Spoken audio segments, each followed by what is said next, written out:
The sky was a mosaic of fiery reds and bruised purples, fractured like a shattered mirror. For centuries, the people of Earth had called it the Rift, a celestial anomaly that split the heavens after the Singularity War. No one knew what truly caused it, but the rift wasn't just a scar. It was alive, pulsating with energy that defied understanding. Ships that ventured too close never returned, and the whispers spoke of an intelligence within, watching, waiting. Aboard the starship Eos, Captain Lyra Vance stared at the rift through the reinforced observation deck. The mission was simple: approach the rift but not too close and gather data for the Galactic Accord. Yet simplicity had a way of unraveling in the cosmos. "Status report," Lyra said, her voice calm but edged with the tension of command. "Engines steady." "Shield integrity at 98%, replied Lieutenant Kieran Hale, her second in command.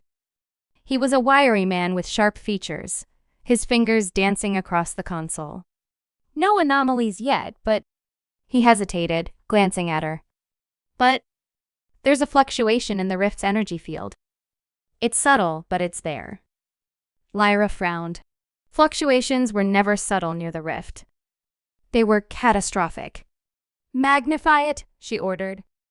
The screen shifted, zooming into the swirling chaos. Tendrils of light and shadow intertwined, but something moved. A ripple. A pulse. "That's not natural," Lyra murmured.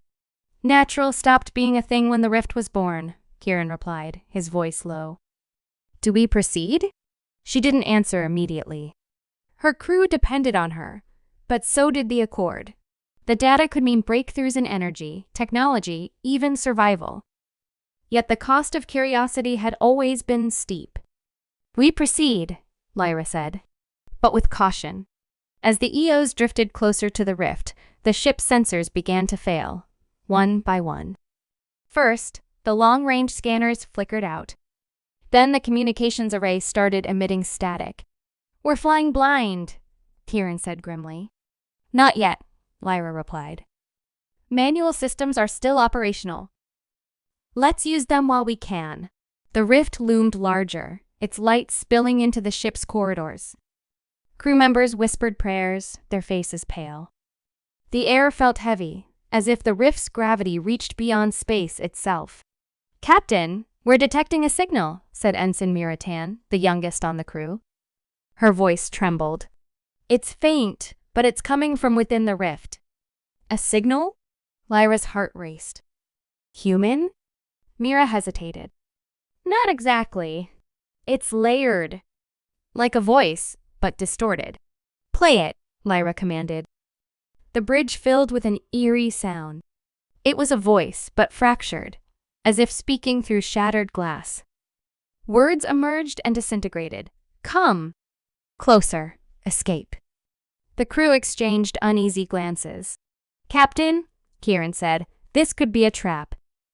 "Or a distress call," Lyra countered. "We've come this far. We're not turning back now." The EOs crossed the threshold of the rift. The moment it did, reality shifted. The stars outside stretched and warped, bending into impossible shapes. The ship's hull groaned and the lights flickered. "Shield integrity at 60%, Kieran reported.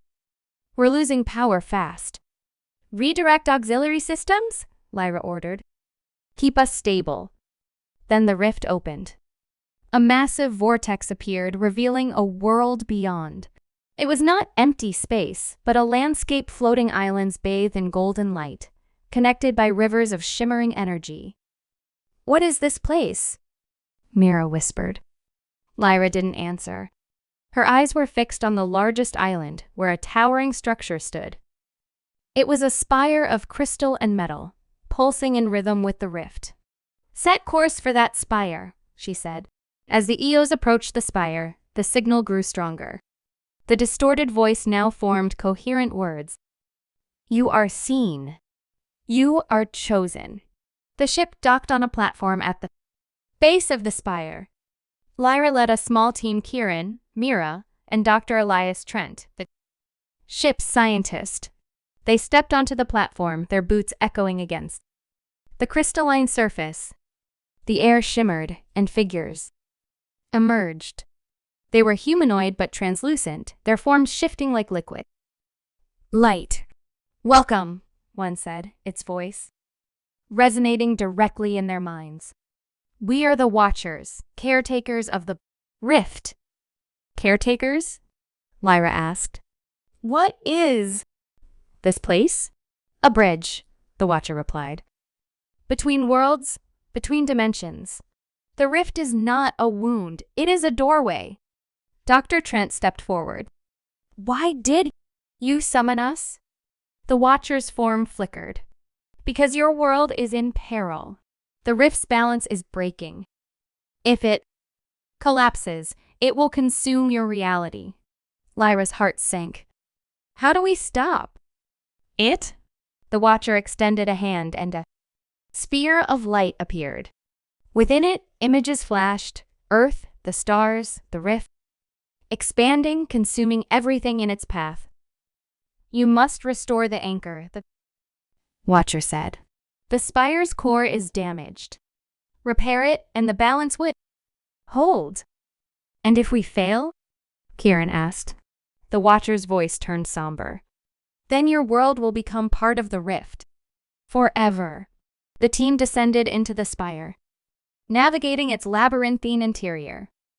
The walls glowed faintly, illuminating symbols that pulsed like a heartbeat. These look like equations, Doctor, Trent said, his eyes scanning the symbols. But they're written in time. Time? Lyra asked. It's hard to explain, Trent replied. But this place isn't just a structure. It's a machine. A living one. They reached the core, a massive chamber housing a swirling vortex of energy. But something was wrong. The energy was unstable, lashing out in violent arcs. That's the damage, Trent said. We need to stabilize it. How? Lyra asked. With this, the Watcher's voice echoed. A device materialized in Lyra's hands, a small, crystalline tool. Place it in the core, the Watcher instructed. But beware, the core will resist. It will test your resolve. Lyra nodded, gripping the device tightly. Let's finish this. As she approached the core, the energy surged, forming shapes, ghostly apparitions of her past, her fears, her regrets. They whispered to her, trying to break her focus. You can't save them, one said, taking the form of her late father.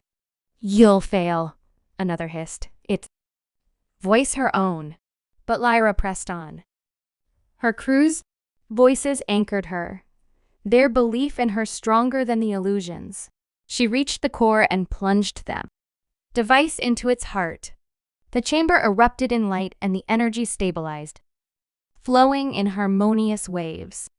The Watcher appeared, its form more solid now. You have done well. The balance is restored. What happens now? Lyra asked. The rift will remain, but your world is safe. For now.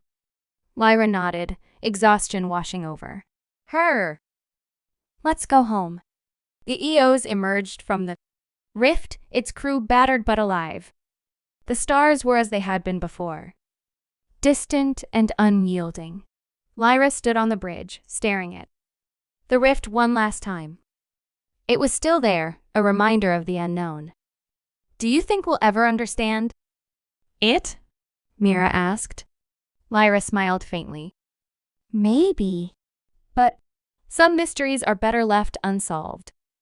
The EOs turned away, its engines igniting as it set course for home. Behind them, the rift pulsed. Gently, a guardian of the endless sky.